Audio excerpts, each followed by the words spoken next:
It's time to start on a new project here. We're going to be making a kitchen island today. We got the slab all loaded on the Stepcraft Q408 CNC machine. These slabs have sat out for quite a long time.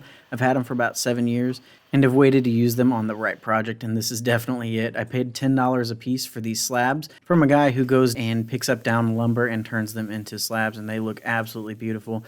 Cut a sheet to the exact size that I want the finished kitchen island to be so that I could lay out all of the areas that need to be cut. Then using a track saw, I removed the excess wood and we'll use that for a future project. And now we can get our two slabs put into the mold. You can see how everything's going to look, and we're going to have a nice river on this entire thing. Now that that's done, we got the whole slab flipped over and we can begin the flattening process.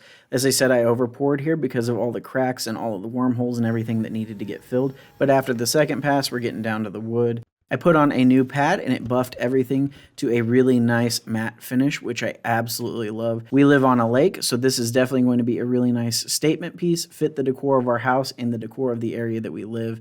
I absolutely love all of the natural imperfections in the wood, and I definitely love the contrast that the epoxy gives to those to really set those off and show them off. This is definitely going to look really nice on the kitchen island that we are going to be building, but we will get to that in another video. For now, the top is done so that we can size everything else out. This has been a really fun project, and I love how it turned out. Hopefully you guys enjoyed it. Have a great day, everybody.